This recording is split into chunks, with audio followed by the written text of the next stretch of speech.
আমি বিছানায় শুয়েছিলাম, মনে হচ্ছিল তারা আসলে কিছুক্ষণ গল্প হবে। চোখ বন্ধ করে শুয়ে থাকলেও ঘুম আসছিল না, অপেক্ষা করছিলাম কখন তারা আসবে। প্রায় 1 ঘণ্টা পরে কথা বলতে বলতে তারা ঘরে ঢুকল।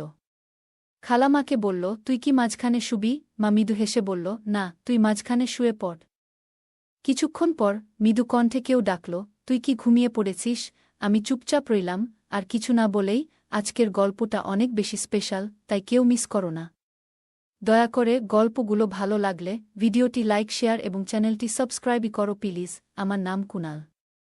বেশ কিছুদিন ধরে আমার খালার বাড়ি যাওয়ার সুযোগ হয়নি।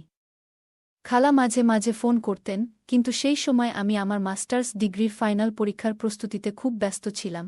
এখন পরীক্ষার ফলও বেরিয়ে গেছে এবং আমি একটা ভালো চাকরির সন্ধানে আছি। তবে খালার সাথে কাটানো মধুর মুহূর্তগুলো এখনও আমার মনে গেঁথে আছে। আমি প্রায়ই ভাবি খালার সাথে দেখা করার জন্য আবার কখনো যাব। কারণ খালা আমাকে অনেক ভালোবাসে। খালা দেখতে অনেক সুন্দর ছিলেন। তিনি একটু স্বাস্থ্যবান হওয়ায় তাকে আরও সুন্দর লাগে। তার হাতের রান্না করা খাবার খেয়ে কিছুদিন কাটানোর ইচ্ছায় আমি ঠিক করলাম যে এবার খালার বাড়িতে গিয়ে কিছুদিন থাকব। খালার সাথে অনেক সময় কাটাবো, অনেক গল্প করব। কারণ অনেক দিন থেকে খালার সাথে দেখা হয় না। অবশেষে আমার ইচ্ছা পূরণ হল। একদিন আমার খালা ফোন করলেন আর মাকে বললেন, তুমি আর কুনাল 5 দিনের জন্য আমাদের এখানে চলে এসো। তোমার জামাইজি 7 দিনের জন্য শহরের বাইরে যাচ্ছেন। অনেক দিন থেকে তোমাদের সাথে দেখা হয় না। এই সুযোগে আমরা কয়েকটা দিন মজা করে কাটাতে পারব। কালকেই চলে এসো, আমি অপেক্ষা করছি। মা ফোন স্পিকারে রেখেছিলেন যাতে আমি কথাগুলো শুনতে পারি। আমার মায়ের নাম লিজা আর খালার নাম তানিয়া। সব কথা শুনে মা বললেন, ঠিক আছে তানিয়া, আমরা কালকেই আসছি। এরপর মা ফোনটা রেখে দিলেন। ফেব্রুয়ারি মাস ছিল, তাই বেশ ঠান্ডা পড়ছিল। মা বললেন, কুনাল, আমরা সকাল 11টার দিকে বেরোব, যাতে ঠান্ডা একটু কম লাগে। তবে আমরা বাইকেই যাব। আমি মাকে হ্যাঁ বলে দিলাম। এরপর মা বললেন, আমি আমাদের দুজনের কাপড়গুলো গুছিয়ে নিচ্ছি। তারপর মা তার ঘরে চলে গেলেন। আমিও আমার ঘরে গিয়ে বিছানায় শুয়ে পড়লাম। বিছানায় শুয়ে ভাবছিলাম, যদি খালামাকে সব কিছু বলে দেয় আগের দিনের কথা, তাহলে কি হবে? আর যদি মায়ের সামনে খালা আমার সাথে কোনো কিছু করে, তাহলে পরিস্থিতি কেমন হবে? এই সব ভাবনা ভাবতে ভাবতে কখন যে ঘুমিয়ে পড়লাম বুঝতেই পারলাম না। কারণ খালা আমার বন্ধু মতো ছিল। তিনি আমার সাথে অনেক ফ্রি থাকত। পরের দিন আমি আর মা সকালবেলায় চানাশতা সেরে তৈরি হয়ে গেলাম। ঠিক 11টা বাজে আমরা বাইক নিয়ে রওনা হলাম খালার গ্রামের দিকে। গ্রামের রাস্তা 3 ঘন্টার ছিল। আমরা দুজনেই নিজের চিন্তায় মগ্ন ছিলাম। শহরের সীমানা ছাড়ানোর পর কাঁচা রাস্তা শুরু হল। বাইকের পেছনের সিটটা একটু উঁচু থাকায় মা বারবার আমার সাথে ধাক্কা খাচ্ছিলেন। আমি মাকে বললাম, ভয় পেও না মা, আমাকে শক্ত করে ধরে রাখো। মায়ের বাইকে চড়ার অভ্যাস কম, তাই মা এক হাতে আমার কাঁধ শক্ত করে ধরলেন আর অন্য হাত দিয়ে আমার পায়ের উপর আঁকড়ে ধরে বসে রইলেন। বাইকটা কাঁচা রাস্তায় একটু কাঁপছিল, তাই মা পেছন থেকে আমাকে আঁকড়ে ধরেছিলেন। রাস্তায় প্রচুর গর্ত ছিল, তাই আমি বাইকটা আস্তে চালাচ্ছিলাম। হঠাৎ একবার আমি একটি গর্ত এড়িয়ে চলার চেষ্টা করছিলাম, তখন বাইকের চাকা আরেকটি গর্তে পড়ে গেল। আমরা দুজনেই একটু উঁচুতে লাফ দিলাম, আমরা গাড়ি থেকে পড়ে গেলাম। মায়ের কোমরে আর পায়ে ব্যথা পেয়েছিল। এক মুহূর্তের মধ্যে এত কিছু ঘটল আমরা বুঝতেই পারলাম না। মা বললেন, কি ভয়ঙ্কর রাস্তাগুলো! মানুষ বাইকে কেমন করে এই রাস্তায় যাতায়াত করে, কে জানে। আমি মাকে বললাম, মা, বৃষ্টির কারণে রাস্তার এই অবস্থা। আর একটু এগোলেই ভালো রাস্তা পাব। মা হেসে বললেন, ভালোই হলো। না হলে আমি ভেবেছিলাম তোর খালার বাড়ি পর্যন্ত এরকমই রাস্তা হবে। মনের মধ্যে কিছু প্রশ্ন ঘুরছিল। যেমন, মা কি আসলেই সব কিছু বুঝেছেন? আর যদি বুঝেও থাকেন, তাহলে তিনি কেন হাত ছাড়লেন না, বরং আরও শক্ত করে ধরলেন? এসব ভাবতে ভাবতে আমরা গ্রামের কাছে পৌঁছে গেলাম। অবশেষে দুপুর 2টার দিকে আমরা খালার বাড়িতে পৌঁছে গেলাম। 15 মিনিট হয়ে গিয়েছিল। বাইকের শব্দ শুনে খালা উঠোনে এসে হাজির হলেন। আমাদের দেখে তার মুখে খুশির ঝিলিক ফুটল। তিনি তৎক্ষণাৎ মাকে জড়িয়ে ধরলেন, মাও তাকে শক্ত করে আলিঙ্গন করলেন। দুজনেই একে অপরের খবরাখবর নিতে ব্যস্ত হয়ে পড়লেন। অনেক দিন পর তাদের দেখা হল। তারপর মা বাড়ির ভেতরে চলে গেলেন। এরপর খালা আমাকে জড়িয়ে ধরে বললেন, কি রে দুষ্টু, এত দিন হয়ে গেল, আসার নাম নেই। আর হ্যাঁ, তুই এত সাজগোজ করে কেমন করে এলি? এবার তোর মাকে সব বলতেই হবে, আর তোর বিয়ের কোথাও বলতে হবে, যাতে তাড়াতাড়ি তোর বিয়ে দেয়া যায়। আমি একটু দূরে সরে গিয়ে বললাম, কি বলছো খালা, এসব কি? খালা হেসে বাড়ির ভেতরে চলে গেলেন, আর আমি বাইক থেকে ব্যাগ নিয়ে ভেতরে ঢুকে পড়লাম। মা আর খালা তখন রান্নাঘরে গল্প করছিলেন। আমি ব্যাগ রেখে ফ্রেশ হতে চলে গেলাম। ফ্রেশ হয়ে কাপড় বদলানোর পর বড় ঘরে গিয়ে বসলাম। এদিকে মা আর খালা ডাইনিং টেবিলে খাবারের প্লেট সাজাচ্ছিলেন। হঠাৎ খালা আমাকে ডেকে বললেন, এসো, খেতে বসো।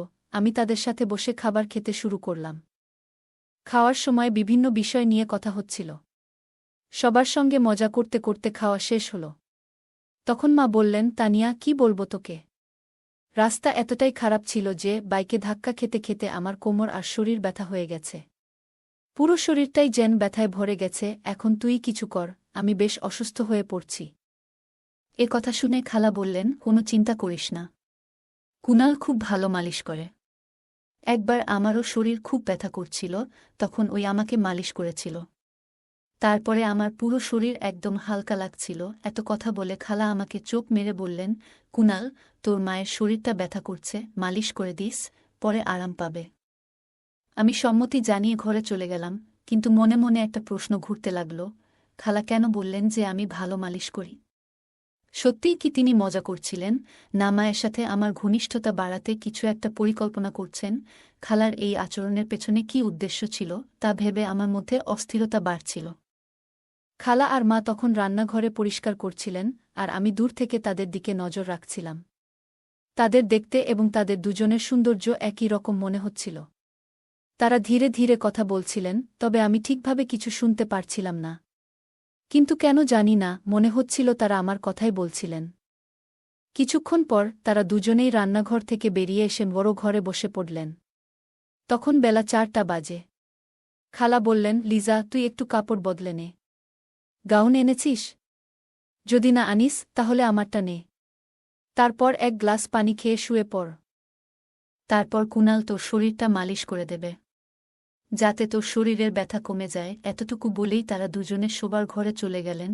আমি বসে বসে ভাবছিলাম, জীবনে কখনো এমন ধরনের কাজ করিনি।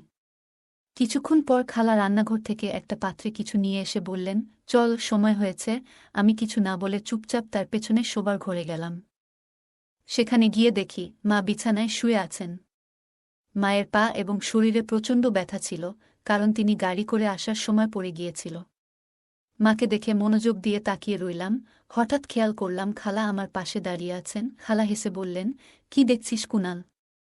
আগে কখনো কি তোর মাকে দেখিসনি? তোর মাকে একটু তেল দিয়ে মালিশ কর, তার অনেক কষ্ট হচ্ছে। মায়ের ব্যথা লাঘব করার জন্য আমি বিছানার পাশে বসে একটু চিন্তায় পড়ে গেলাম। তখন খালা ছোট্ট একটা পাত্রে তেল এনে আমার হাতে দিলেন এবং বললেন, শুরু কর, পা থেকে শুরু কর। আমি আস্তে আস্তে মায়ের পায়ে তেল লাগাতে শুরু করলাম। খালা পাশে বসে মনোযোগ দিয়ে আমার কাজ দেখছিলেন। যদিও আমি প্রথমে একটু সংকোচ বোধ করছিলাম, তবুও ধীরে ধীরে কাজটা চালিয়ে গেলাম, কারণ মাকে সুস্থ করতে হবে। আমার মনের ভেতর শুধু একটাই চিন্তা ছিল, মাকে সুস্থ করতে হবে। মা মুখটা একটু ঘুরিয়ে নিলেন। এরপর খালা একটু দূরে শুয়ে মাকে জিজ্ঞেস করলেন, কেমন লাগছে লিজা? মা বললেন, এখন কিছুটা ভালো লাগছে তানিয়া। তুই থাকায় আজ একটু ভিন্ন কিছু করলাম। তুই অনেক কিছু জানিস। খালা তখন মায়ের মাথায় হালকা চাপ দিয়ে বললেন, এত বাচ্চাসুলভ কথা বলছিস কেন? কুনাল তো পাশে রয়েছে, সে কি ভাববে? মা একটু লজ্জা পেয়ে হাসলেন এবং বললেন, আরে তানিয়া, আর কথা বাড়াস না, না হলে পুরো ব্যাপারটা নাটকের মতো হয়ে যাবে। এরপর মা আমাকে বললেন, কুনাল, বেশ আরাম হচ্ছে, তাই আর বেশি মালিশ করা লাগবে না। শরীরটা এখন বেশ ভালো লাগছে, মনে হচ্ছে ব্যথা কিছুটা কমে গেছে। তারপরেও আমি আর কিছুক্ষণ মালিশ করে দিলাম। প্রায় আধ ঘণ্টা পরে মা শান্ত গলায় বললেন, এবার যথেষ্ট হয়েছে কুনাল, অনেক স্বস্তি লাগছে। আমি উঠে দাঁড়ালাম, তখন মায়ের পাশে দাঁড়িয়েছিলাম। মা হঠাৎ পাশ ফিরে শুয়ে পড়লেন। তখন খালা এসে বললেন, আরে লিজা, এখনও তো অর্ধেক মালিশ বাকি আছে। মা একটু লজ্জা পেয়ে বললেন, থাক তানিয়া, কুনালের সামনে এটা করতে একটু অস্বস্তি লাগছে। মালিশ শেষ হওয়ার পর মা বেশ ভালো বোধ করতে লাগলেন। আমরা সবাই বাইরে এসে একটু বিশ্রাম নিলাম। এরপর খালা আমাকে ডেকে বললেন, কুনাল, অনেক দিন হয়ে গেল, চল ভেতরে যাই, আমি রাজি হয়ে ভেতরে গেলাম, যেখানে আমরা সবাই মিলে খেতে বসলাম। খাওয়ার সময় খালা আমাকে জিজ্ঞেস করলেন, তাহলে কুনাল মায়ের মালিশ করে কেমন লাগলো?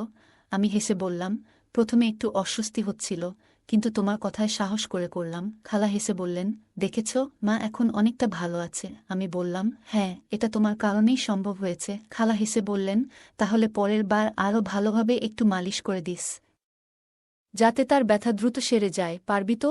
আমি মৃদু হেসে বললাম, ঠিক আছে। আমিও চাই যে মা দ্রুত সুস্থ হয়ে উঠুক। খালা তখন শান্ত স্বরে বললেন, চিন্তা করিস না। আমার চোখ হঠাৎ আলমারির আয়নার দিকে চলে গেল। দেখি দরজার কাছে মা দাঁড়িয়ে আছেন, তবে খালা সেটা খেয়াল করেননি। আমি ভান করলাম যেন কিছুই দেখিনি। আবার আয়নার দিকে তাকাতেই দেখি মা আমাদের দিকে তাকিয়ে আছেন। কিছুক্ষণ পর আবার তাকালাম, মা তখন আর সেখানে নেই। খালা আমাকে জিজ্ঞেস করলেন, কি হলো কুনাল? আমি বললাম, মা কিছুক্ষণ আগে এখানে এসে দাঁড়িয়েছিলেন। এটা শুনে খালা হেসে বললেন, দারুণ, তাহলে সব ঠিকঠাক চলছে। এখন লিজা নিজেই আসবে। এরপর আমরা দুজনেই উঠে নিজেকে ফ্রেশ করে নিলাম। তখন বিকেল 4টা। আমি আর খালা দুজনেই প্রস্তুত হচ্ছি। আমি বললাম, খালা, আমি একটু বাইরে ঘুরে আসি। খালা বললেন, ঠিক আছে, কিন্তু তার আগে চা বানিয়ে দিই, তারপর যাস। আমরা ঘরে ফিরলাম, তখন দেখি মাও ফ্রেশ হয়ে বসে আছেন। খালা মাকে বললেন, লিজা, বসো, আমি চা বানিয়ে আনি, তোমার ভালো লাগবে। এখন আবহাওয়াও বেশ ঠান্ডা। মা হেসে বললেন, হ্যাঁ তানিয়া, চা বানাও। একটু গরম চা এখন ভালোই হবে। তবে তোমার কি ঠান্ডা লাগে না? মায়ের গলায় একটু মজার সুর ছিল। খালা বুঝে গেলেন মা কেন এমন বলছেন, তবে তিনি হাসি দিয়ে উত্তর দিলেন, আরে লিজা, আমাদের তো ঠান্ডায় অভ্যেস হয়ে গেছে। তোর শহরে কি আর এমন ঠান্ডা হয়? ঠিক আছে, আমি চা বানিয়ে আনি। তারপর খালা রান্নাঘরে গিয়ে চা বানিয়ে আনলেন, আর আমরা তিনজনে একসঙ্গে বসে চা খেলাম। চা খাওয়ার পর আমি বললাম, মা, আমি একটু বাইরে ঘুরতে যাচ্ছি। মা বললেন, হ্যাঁ, যা, একটু ঘুরে আয়। তোরও হয়তো গরম লাগছে, তবে বেশি দেরি করিস না, তাড়াতাড়ি ফিরে আয়। আমি মাথা নেড়ে বাইরে বেরিয়ে গেলাম। হাঁটতে হাঁটতে নদীর ধারে চলে গেলাম। মনটা একদম শান্ত হয়ে গেল। একটা সুন্দর, শান্তিপূর্ণ প্রাকৃতিক পরিবেশে বসেছিলাম। ঠান্ডা বাতাস আমার শরীরে লাগছিল, আর আমি নানা বিষয়ে চিন্তা করছিলাম। কিছু দিন আগের ঘটনাগুলো ভাবাচ্ছিল। খালা আর আমি যা কিছু কথা শেয়ার করেছি, হয়তো মা কিছু জানে, কিন্তু মা কিছু বলেনি। সবকিছু যেন স্বাভাবিকভাবেই চলছিল। মাথায় একের পর এক প্রশ্ন ঘুরছিল। মা কি সত্যিই কিছু টের পেয়েছে, নাকি সব কিছু ঠিক আছে ভাবছে? এই সব চিন্তা নিয়ে কিছুক্ষণ বসে থাকার পর আমি উঠে দাঁড়ালাম। তখন বাইরে অন্ধকার ঘনিয়ে আসছিল, আর ঠান্ডা বাতাস আরও বাড়ছিল। ধীরে ধীরে বাড়ির পথে রওনা হলাম। বাড়ি পৌঁছাতে রাত প্রায় 8টা বেজে গেল। ভেতরে ঢুকে দেখি মা আর খালা রান্নাঘরে রাতের খাবার তৈরি করছেন। আমাকে দেখে মা মিষ্টি গলায় বললেন, আয় কুনাল, আগে গরম পানিতে হাত মুখ ধুয়ে নে, তারপর খেতে বসবি। প্রায় রাত 9টা নাগাদ আমরা সবাই একসঙ্গে খেতে বসলাম। খেতে খেতে আমি বললাম, খালা, এখানে ঠান্ডাটা অনেক বেশি। আমাদের ওখানে এমন ঠান্ডা হয় না। খালা মুচকি হেসে বলল, চিন্তা করিস না, আমার বাড়িতে হিটার আছে, তোকে ঠান্ডা লাগবে না। আমি বললাম, সত্যি? তাহলে ঠিক আছে, আজ একটু আগে ঘুমাবো, বেশ ক্লান্ত লাগছে। খালার কথা শুনে মা মজা করে বলল, তুই এত ছোট, তোর আবার কি ক্লান্তি? খালা হেসে বলল, আরে লিজা, এত পথ পাড়ি দিয়ে এসেছে, তার উপর রাস্তার এমন অবস্থা। মা আর কিছু বলল না। আমরা সবাই মিলে গল্প করতে করতে খাওয়া শেষ করলাম। তারপর মা আর খালা রান্নাঘর পরিষ্কার করতে ব্যস্ত হয়ে পড়ল, আর আমি উঠলাম একটু বাইরে হাঁটতে। কিছুক্ষণ পর আমি শোবার ঘরে গেলাম। ঘরটি আগে থেকেই গোছানো ছিল। বিছানায় একটি বড় কম্বল পাতা ছিল, যা দুজনের জন্য যথেষ্ট। আমি কাপড় পরিবর্তন করে কম্বলের নিচে ঢুকে শুয়ে পড়লাম এবং দেওয়ালের দিকে মুখ করে চোখ বন্ধ করলাম।